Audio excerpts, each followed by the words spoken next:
यह भारत में एक व्यापक बहुस्तरीय गंतव्य आधारित अप्रत्यक्ष कर है इनडायरेक्टली लिया जाएगा, प्रत्यक्ष नहीं लिया जाएगा कि जीएसटी अलग होने के समय, जिसमें केंद्र और राज्य सरकारों द्वारा लगाई गई कई अन्य प्रत्यक्ष जो कर है। पहले जो लगाते थे कि भाई इसमें वेटेज इतना लगता है, ये लगता है, वैसा लगता है, उत्पाद शुल्क और सेवा कर को समाहित कर दिया गया, यानी सबको एक कर लिया गया है। ठीक है,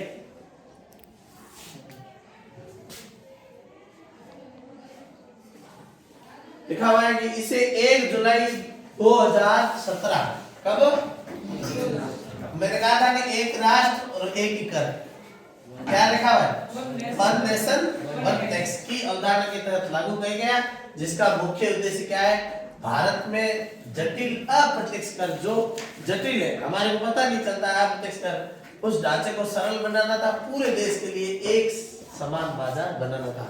एक समान बाजार बनाने का मतलब क्या है कि आप देश के किसी कोने में जाकर के कोई भी चीज खरीदिए, आपको वो उस मूल्य में ही मिलेगी। ये लिखा हुआ जीएसटी की मुख्य विशेषता है, लिखा है कि सीधे उपभोक्ता द्वारा भुगतान किया जाता है, लेकिन इसमें वस्तु और सेवाओं को बेचने वाले व्यवसाय द्वारा सरकार को भेजा जाता है। मूल्य वर्धित कर यह आपूर्ति श्रृंखला में हर चरण में केवल मूल्य वर्धन पर लगाया जाता है। और क्या लिखा हुआ, कैश कैंडलिंग इस इम्पैक्ट को समाप्त करना। जीएसटी से पहले टैक्स पर टैक्स लगता था, जिसे जीएसटी ने इनपुट टैक्स क्रेडिट यानी आईटीसी प्रणाली के माध्यम से समाप्त कर दिया।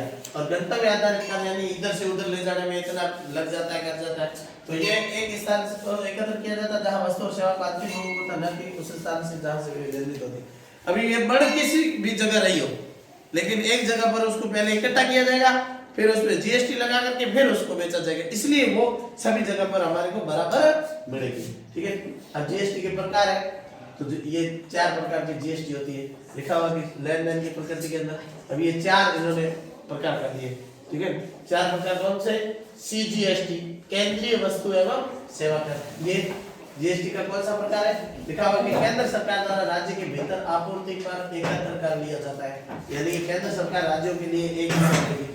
फिर है एसजीएसटी, कैसी, अब स्टेट जीएसटी लगाएगा, तो यह राज्य सरकार द्वारा राज्य के भीतर यानी अपने जिलों के अंदर ये वो एकत्रित किया जाता है। फिर लिखा हुआ है आईजीएसटी, कैसी, आईजीएसटी का मतलब है एकीकृत, क्या है, एकीकृत क्या मतलब क्या है, जिस पर केंद्र सरकार द्वारा अंतर राज्य आपूर्ति यानी एक राज्य से दूसरे राज्य में बिक्री और आयात पर एकत्र किया जाता है। और फिर कौन सी है, यूटी जीएसटी, कौन सी, अब यूटी का मतलब होता है केंद्र शासित प्रदेश, कौन से प्रदेश है ना, यूनियन टेरिटरी, ये यूटी का मतलब होता है, ठीक है, केंद्र शासित, तो ये केंद्र शासित और उन प्रदेशों के अंदर लगाए जाते हैं। ये एसजीएसटी की यानी 2 नंबर के समान है, वहां राज्यों के लिए, ये केंद्र शासित प्रदेशों के लिए समान रूप से, यहाँ जहाँ कोई विधानमंडल नहीं है, जहाँ विधानमंडल नहीं है, तो ऐसे भारत के अंदर 8 केंद्र शासित प्रदेश है।